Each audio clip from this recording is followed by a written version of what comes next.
எல்லாருக்கும் வணக்கம். Doctor Karthik Ram from Chennai plastic surgery.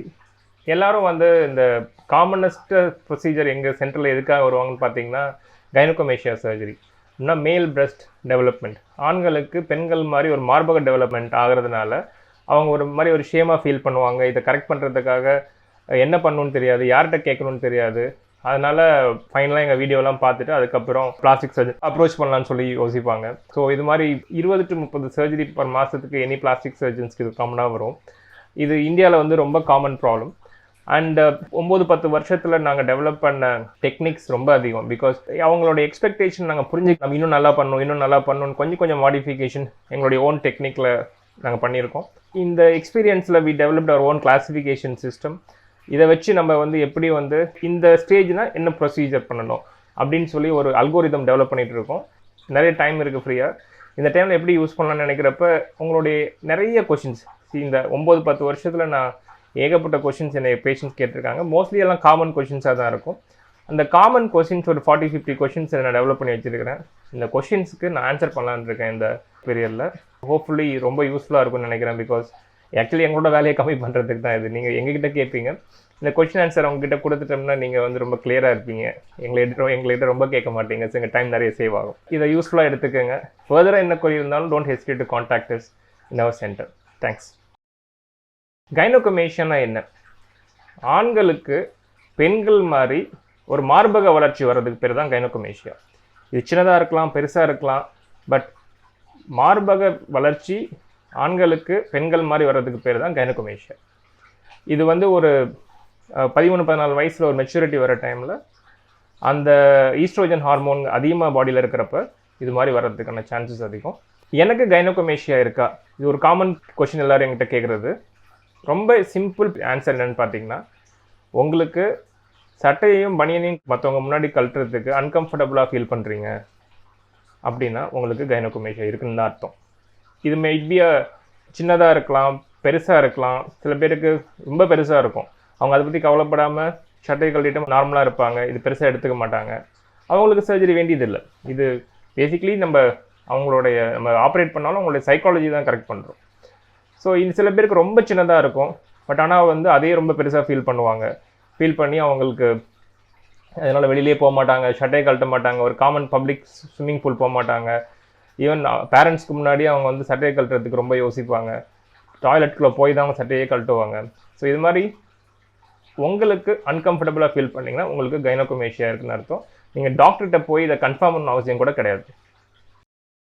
எங்ககிட்ட நிறைய பேஷண்ட்ஸ் கேட்குற ஒரே கொஷின் சார் சர்ஜரி தான் பண்ணணுமா, சர்ஜரி இல்லாமல் வேறு ஏதாவது ஆப்ஷன்ஸ் இருக்கா?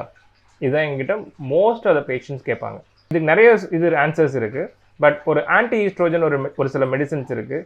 இதை போட்டால் கொஞ்சமாக கம்மியாகும். எண்டோக்ரைன் டாக்டர்கிட்ட இதை பற்றி பேசுகிறப்ப அவங்களுடைய ஓவரால் ஒப்பீனியன் என்னென்னு பார்த்தீங்கன்னா, இது கொஞ்சமாக குறைக்கிற மாதிரி இருந்தாலும் ஒரு 6 மாதத்துலேருந்து 1 வருஷத்துக்கு அப்புறம் திரும்பி நிறைய பேர் இந்த ரெக்கரன்ஸ் வரதா சொல்கிறாங்க. அதே மாதிரி இது கம்ப்ளீட்டாக ரிமூவ் பண்ணாது. ஒரு மினிமல் ரிடக்ஷன் இருக்கும். இந்த ரிடக்ஷன் ஒரு கைனோகோமேஷியா பேஷண்ட்டோட எக்ஸ்பெக்டேஷனை ஃபுல்ஃபில் பண்ணாது. ஏன்னா அவங்க கைனோகோமேஷியா பேஷண்ட் என்ன நினைப்பாங்க, அவங்களுக்கு ஃப்ளாட் செஸ்ட் வேணும் மற்றவங்க மாதிரி நினைப்பாங்க. ஆப்வியஸ்லி இந்த மாதிரி மெடிசன் கம்ப்ளீட்டாக அது க்யூர் பண்ணாது. ஒன்லி ஒரு மினிமல் மேபி ஒரு 20 to 30% ரிடக்ஷன் இருக்கும். அது உங்களை ஹாப்பி பண்ணணுன்னா நீங்கள் ஆன்டி ஈஸ்ட்ரோஜன் ட்ரீட்மெண்ட் ட்ரை பண்ணி பார்க்கலாம். ஆனால் அந்த ரெக்கரன்ஸ் ரேட் அதிகம். இதில் இன்னொன்று பார்த்தீங்கன்னா, யாருக்கு இது யூஸ்ஃபுல்லாக இருக்கும் இந்த மெடிசன்ஸ்னு பார்த்தீங்கன்னா, பெயினோடு இருக்காங்க, கன்சிஸ்டண்ட்டாக பெயின் இருக்குது அவங்களுக்கு இந்த கைனோகோமேஷியானால. இனிஷியல் டேஸில் சில பேருக்கு ஒரு த்ராபிங் பெயின் இருக்கும். அந்த பெயின் இருந்துச்சுன்னா ப்ராப்ளி இந்த மெடிசன்ஸ் போடுறப்ப கொஞ்சம் கம்மியாகும். சில பேர் கம்ப்ளீட்டாகவும் க்யூர் ஆகும். இந்த பெயின் இருந்துச்சுன்னா ஆன்டி ஈஸ்ட்ரோஜன்ஸ் ஸ்டார்ட் பண்ணலாம். நீங்கள் உங்களோட எண்டோக்ரைனாலஜி டாக்டரை நீங்கள் மீட் பண்ணி இதை பற்றி பேசலாம். இல்லை பிளாஸ்டிக் சர்ஜன்ஸும் உங்களுக்கு ஹெல்ப் பண்ணுவாங்க. ஸோ இதை தவிர உலக அளவில் இந்த கைனோகோமேஷியாவுக்கு அக்செப்டட் ட்ரீட்மெண்ட் சர்ஜரி தான். அதுதான் உங்களுக்கு ஒரு ரியலிஸ்டிக்காக உங்களுக்கு பிடிக்கிற மாதிரி ஒரு ரிசல்ட்டை கொடுக்கும். அதை நீங்கள் அண்டர்ஸ்டாண்ட் பண்ணணும். சர்ஜரிக்கு முன்னாடி ஏதாவது பிளட் டெஸ்ட் பண்ணணுமா? இது ரொம்ப காமனாக கேட்கக்கூடிய ஒரு கொஷின். சார் ஏதாவது நான் ஸ்கேன் பண்ணி பார்க்கணுமா? இது நம்ம கைனோகோமேஷியா கன்ஃபார்ம் பண்ணுறதுக்கு ஏதாவது ஸ்கேன் பண்ணணுமா? இதெல்லாம் தான் காமனாக கேட்குற கொஷின்ஸ். எங்களுக்கு தேவையான பிளட் டெஸ்ட்னு பார்த்தீங்கன்னா, நார்மலாக மயக்கம் கொடுக்கறதுக்கு பாடி அக்செப்ட் ஆகுமா ஆகாதான்னு பார்க்குறதுக்கான பிளட் டெஸ்ட் மட்டும்தான். Complete blood count, blood sugar எப்படி இருக்குது, யூரியா கிரியாட்டின் எப்படி இருக்குது, கிட்னி நல்லா ஃபங்க்ஷன் ஆகுதா இல்லையா, அண்ட் ப்ளீடிங் பேராமீட்டர்ஸ் எப்படி இருக்குது, bleeding time, clotting time, and prothrombin time, partial thromboplastin time, இது மாதிரி இந்த ப்ளீடிங் பேராமீட்டர்ஸ் நார்மலாக இருக்கா, நம்ம சர்ஜரி பண்ணுறப்ப ரத்தம் உறையுமா உறையாதா, அப்புறம் ஒரு சர்ஜரியோட ப்ரோட்டோகால்ஸ், சர்ஜரி தியேட்டரோட ப்ரோட்டோகால்ஸ், ஹெச்ஐவி ஹெப்படைட்டிஸ் பி ஏதாவது டிரான்ஸ்மிட்டிங் டிசீஸ் இருக்கா அப்படிங்கிறது பார்க்கறதுக்காக பிளட் டெஸ்ட் கொஞ்சம் பண்ணணும். இது இல்லாமல் சில பேருக்கு தைராய்டு ப்ராப்ளம் இருந்தால் தைராய்டு வேல்யூஸ் நார்மலாக இருக்கான்னு பார்க்கணும். நிறைய பாடி பில்டர்ஸ் நிறைய சப்ளிமெண்ட்ஸ் எடுத்துகிட்டு இருந்தாங்கன்னா அவங்க லிவர் என்சைம்ஸ்லாம் நார்மலாக இருக்கான்னு பார்க்கணும். அபவ் 30 இயர்ஸ் ஸ்மோக்கர்ஸ் இவங்களுக்குலாம் வந்து இசிஜி செஸ்ட் எக்ஸ்ரேவும் பண்ணணும். இதெல்லாம் தான் எங்களுக்கு ரெக்கயர்ட் ஒரு பிளட் டெஸ்ட். அல்ட்ராசவுண்ட் வந்து உங்களோட ஸ்கேன் பண்ணி உங்களோட கிளாண்ட் இருக்கா ஃபேட் இருக்கா அப்படின்னு பார்க்குறதுல வந்து யூஸ் ஒன்றும் கிடையாது. ஏன்னா நீங்கள் ஸ்கேன் பண்ணி பார்த்தாலும் ஃபேட்டாக இருந்தாலும் கிளாண்டாக இருந்தாலும் ட்ரீட்மெண்ட் வந்து அதே தான். இப்போ ட்ரீட்மெண்ட் சேஞ்ச் ஆகாதப்ப நம்ம வந்து ஏன் வந்து அந்த அல்ட்ராசவுண்ட் பண்ணி பணத்தை வேஸ்ட் பண்ணணும்? ஏன்னா அது ஃபேட்டாக இருந்தாலும் எக்ஸசைஸில் குறையாது. அது வந்து ஸ்டப்பர்ன் ஃபேட் செஸ்ட்டில் இருக்கிறது, அது வந்து எக்ஸசைஸில் குறையாது. அதே மாதிரி கிளாண்ட் இருந்தாலும் ட்ரீட்மெண்ட் வந்து சர்ஜரி தான் ட்ரீட்மெண்ட். அதனால் வந்து அல்ட்ராசவுண்ட் ஸ்கேன் பண்ணி பார்க்குறது வந்து யூஸ் கிடையாது. சர்ஜரிக்கு முன்னாடி நாங்கள் பண்ண வேண்டியது என்ன சார்? இது ரொம்ப காமனாக நிறைய பேர் கேட்பாங்க. இவ்வளோ எக்ஸ்பீரியன்ஸில் நாங்கள் பார்த்தது என்னென்னா, உங்களுக்கு சர்ஜரிக்கு ஒரு வாரத்துக்கு முன்னாடி உங்களுடைய உப்பு சேர்த்துக்கிறதுக்கு நிறைய ரெடியூஸ் பண்ணிடணும், கொஞ்சமாக மட்டும் எடுத்துக்கலாம் உப்பு. அண்ட் கார்போஹைட்ரேட் கூட நிறைய கம்மி பண்ணிவிட்டு உங்களுக்கு நிறைய வெஜிடபிள்ஸ் அண்ட் சாலட்ஸ் அது மாதிரி ஒரு வாரத்துக்கு எடுத்துக்கிட்டிங்கன்னா உங்களுக்கு சர்ஜரிக்கு அப்புறம் வீக்கம் வர்றது வந்து ரொம்ப கம்மியாக இருக்கும். அது இல்லாமல் வந்து விட்டமின் சி 1000 மில்லிகிராம் ஒரு நாளைக்கு டெய்லி எடுத்துக்கிட்டிங்கன்னா ஒரு வாரத்துக்கு முன்னாடி ஹீலிங் வந்து ரொம்ப நல்லாயிருக்கும் சர்ஜரிக்கு அப்புறம். இன்னொன்று, உங்களுக்கு ரொம்ப பெருசாக இருக்குது கிளாண்டு அண்ட் நிறைய பேர் ரொம்பவே பெரிய சைஸாக இருக்குது, இல்லை உங்களுக்கு பிரெஸ்ட் சாகிங் இருக்குது, இல்லை குவாலிட்டி ஆஃப் த ஸ்கின் ரொம்ப மோசமாக இருக்குது, நான் வெயிட் லாஸ் பண்ணேன் சார், நிறைய ஸ்ட்ரெச் மார்க்ஸ் இருக்குது, அது மாதிரிலாம் இருந்துச்சுன்னா கொலாஜன் பேஸ் பவுடர்ஸ் நிறைய இருக்குது. இது ஒரு வீக் ப்ரையர் ஆகும். சர்ஜரிக்கு அப்புறமா ஒரு 40-45 டேஸ் எடுத்துக்கிட்டா ஸ்கின் டைட்னிங் எஃபெக்ட் நல்லா இருக்கும். இது வந்து ஹீலிங்க்கு ரொம்ப யூஸ்ஃபுல்லாக இருக்கும். ஸோ இதெல்லாம் தான் பிஃபோர் சர்ஜரி நீங்கள் பண்ண வேண்டிய விஷயங்கள். அதே மாதிரி ஸ்மோக்கிங் வந்து மினிமம் 3 வீக்ஸ் விட்டிங்கன்னா ரொம்ப நல்லா இருக்கும். ஏன்னா ஹீலிங் கம்ப்ளீட்டாக அஃபெக்ட் ஆகும் ஸ்மோக்கர்ஸ்க்கு, ப்ளீடிங் அதிகமாக இருக்கும். அதனால் ஸ்மோக்கிங் 3 வீக்ஸ் ஸ்டாப் பண்ணுறது ஆல்வேஸ் ஐடியல்.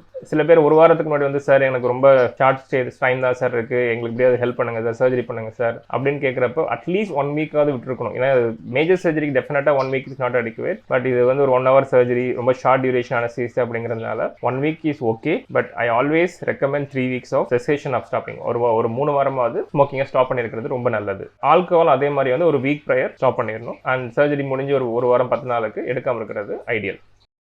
கைனோகோமேஷியா சர்ஜரி எப்படி பண்ணுவீங்க? இது காமன் கொஸ்டின். ஸோ யூஸ்வலாக வந்து சர்ஜரிக்கு முன்னாடி உங்களுக்கு எம்டி ஸ்டொமக்கில் வர சொல்லுவோம். நீங்கள் 8 ஹவர்ஸ்க்கு ஃபாஸ்டிங்கில் வரணும். தண்ணி காஃபி எதுவும் குடிச்சிடக்கூடாது, வாய் வழியாக எதுவுமே போயிருக்கக்கூடாது. உங்களுக்கு ஒருவேளை சுகர் இருக்குது, ப்ரெஷர் இருக்குது, தைராய்டு இருக்குது அப்படின்னா இந்த ப்ரெஷர் அண்ட் தைராய்டு மெடிக்கேஷன் மட்டும் எம்டி ஸ்டொமக்கில் சிப்ஸ் ஆஃப் வாட்டரில் எடுத்துகிட்டு வர சொல்லுவோம். சுகர் டேப்லெட்ஸ் எதுவும் மார்னிங் எடுத்துக்கக்கூடாது.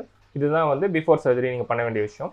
அண்ட் டியூரிங் சர்ஜரி வந்து நீங்கள் வருவீங்க, மார்க்கிங் ஃபஸ்ட்டு பண்ணிவிட்டு அதை ஃபோட்டோ எடுத்துருவோம். பிகாஸ் நீங்கள் படுத்திங்கன்னா எல்லாம் ஃப்ளாட்டாக தெரியும். அதனால் நிற்கிறப்ப எங்கே ப்ராமினன்ஸ் இருக்குது, எங்கெல்லாம் நம்ம ஸ்கல்ப் பண்ணணும், இதெல்லாம் மார்க் பண்ணிவிட்டு ஒரு ஃபோட்டோஸ் எடுத்துகிட்டு ஃப்ரண்ட் அண்ட் சைட் வியூ எடுத்துகிட்டு உங்களைய ஆப்ரேஷன் தியேட்டருக்கு ஷிஃப்ட் பண்ணுவோம். அங்கே எங்களுடைய தியேட்டர் பாய்ஸ் வந்து உங்களை முடியெல்லாம் ட்ரிம் பண்ணி விட்டுருவாங்க, ட்ரிம்மர் வச்சு ட்ரிம் பண்ணி விட்டுருவாங்க. எங்கள் மயக்க டாக்டர் வந்தவொடனே உள்ள தியேட்டருக்குள்ளே ஷிஃப்ட் பண்ணுவோம். அங்கே உங்களுக்கு மயக்க டாக்டர் சின்ன இன்ஜெக்ஷன் கொடுப்பாங்க. அதுக்கப்புறம் பெயின் எதுவுமே இருக்காது. போட்டு அந்த ஐவி கேன்லாம் வழியாகவே நாங்கள் மெடிசன்ஸ் கொடுக்க ஆரம்பிச்சிருவோம். அதை கொடுக்க ஆரம்பிச்சாவே உங்களுக்கு தூக்கம் வந்துடும், கம்ப்ளீட்டாக தூங்க ஆரம்பிச்சிருவீங்க. சர்ஜரி முடிஞ்சு இம்மீடியட்டாக வந்து முழிப்பு வந்துடும், ரூமுக்கு போயிடுவீங்க.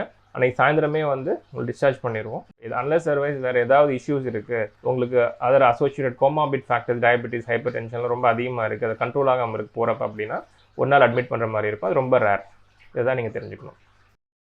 எப்படி சர்ஜரி பண்ணுவோங்கிறதுக்கு யூடியூப்லேயே நாங்கள் லோட் பண்ணி வச்சிருக்கோம், அது உங்களுக்கு நாங்கள் அனுப்புகிறோம். அதை பார்த்தீங்கன்னாவே உங்களுக்கு எப்படி சர்ஜரி பண்ணுவோன்னு புரியும். சில பேருக்கு சார் அதை பார்த்தா பயமாக இருக்குது சார், அனுப்பாதீங்கன்னு சொல்லுவாங்க. பட் ஆனால் அதை பார்த்து அண்டர்ஸ்டாண்ட் பண்ணி இந்த அளவுக்கு ப்ரொசீஜர் நம்ம போகணுமா அப்படின்னு உங்களையும் நீங்கள் கேட்டுக்குங்க. இல்லை எனக்கு கண்டிப்பாக இது பண்ணணும் அப்படின்னு சொல்லி உங்களுக்கு தோணுனாதான் நீங்கள் வந்து சர்ஜரி பற்றி யோசிக்கணும். எப்படி சர்ஜரி பண்ணுவோம்? இந்த ஆம்பீட்டில் சின்னதாக ஒரு ஹோல் மாதிரி போட்டு அது வழியாக ஃபஸ்ட் லைப்போசக்ஷன் பண்ணிடுவோம். அந்த எங்கெங்கெல்லாம் ஸ்கல்ப் பண்ணமோ அங்கெல்லாம் நல்லாவே ஃபேட் எடுத்து ஒரு நல்ல ஷேப் பண்ணிடுவோம். இந்த கிளாண்ட் மட்டும் கொஞ்சம் வராமல் இருக்கும் லைப்போசக்ஷனில், அதுக்கு சின்னதாக ஒரு கட் கொடுத்து கிளாண்டையும் அது வழியாக எடுத்துருவோம். முன்னாடி என்னோட ஒரு வீடியோவில் எதுக்கு கிளாண்ட் எடுக்கணும், பண்ணுறதே ஸ்கார் தெரியாமல் இருக்கணும் அப்படின்னு சொல்லி நான் பேசியிருப்பேன். பட் அதுக்கப்புறம் ஒரு 2 இயர்ஸில் என்னோட எக்ஸ்பீரியன்ஸில் நான் என்ன கற்றுக்கிட்டேன்னா, ஒரு 100 பேருக்கு பண்ணால் ஒரு 10 பேர் வந்து திரும்பி இந்த கிளாண்டுக்காக வராங்க. எல்லாருக்கும் அந்த கிளாண்ட் இல்லாட்டி ஒரு ஸ்கார் டிஷ்யூ மாதிரி ஒரு திக் டிஷ்யூ ஃபார்ம் ஆகுது உள்ள. அதுக்காக செகண்ட் சர்ஜரி சில பேருக்கு பண்ண வேண்டியிருக்கு. அதை அவாய்ட் பண்ணுறதுக்காக தான் நான் ரொட்டீனாகவே கிளாண்ட் ரிமூவ் பண்ண ஆரம்பிச்சிட்டேன். அதனால் ரெக்கரண்ட் சர்ஜரிக்கு வரவங்க இது ரொம்ப கம்மியாக இருக்குது. எப்போ சார் என்னை டிஸ்சார்ஜ் பண்ணுவீங்க கைனோகோமேஷியா சர்ஜரி முடிஞ்சதுக்கப்புறம் அப்படின்னு சொல்லி ரொம்ப பேர் காமனாக கேட்பாங்க. யூஸ்வலாக 4 ஹவருக்கு அப்புறம், சர்ஜரி முடிஞ்சு 4 ஹவருக்கு அப்புறம் உங்களை டிஸ்சார்ஜ் பண்ணிடுவோம். அண்ட் உங்களுக்கு ஏதாவது ப்ராப்ளம் இருக்குது, ஆப்ரேஷன் பண்ணுறப்ப நிறைய ப்ளீடிங் இருந்துச்சு, ஆப்ரேஷன் முடிஞ்சதுக்கப்புறம் உங்களுக்கு சுகரோ ப்ரெஷரோ கண்ட்ரோல் ஆகாமல் இருக்குது, அப்படின்னா ஒரு நாள் உங்களை மானிட்டர் பண்ணிவிட்டு அதெல்லாம் கரெக்ட் பண்ணிவிட்டு அதுக்கப்புறம் நெக்ஸ்ட் டே வந்து உங்களைய நாங்கள் அனுப்பி விடுவோம். அது ரொம்ப ரேர் தான். அதர்வைஸ் நார்மலாக 99% ஆஃப் த பீப்புள் ஒரு 4 ஹவர்ஸ்க்கு அப்புறம் டிஸ்சார்ஜ் ஆயிடுவாங்க. ட்ரைனேஜ் டியூப் வைக்கணுமா சார் ஆஃப்டர் சர்ஜரி? நிறைய டாக்டர்ஸ் ஒரு வீடியோ பார்த்துருக்கோம், அதில் வந்து ட்ரைனேஜ் டியூப் வைக்கிறாங்க, அது தேவையா சார்?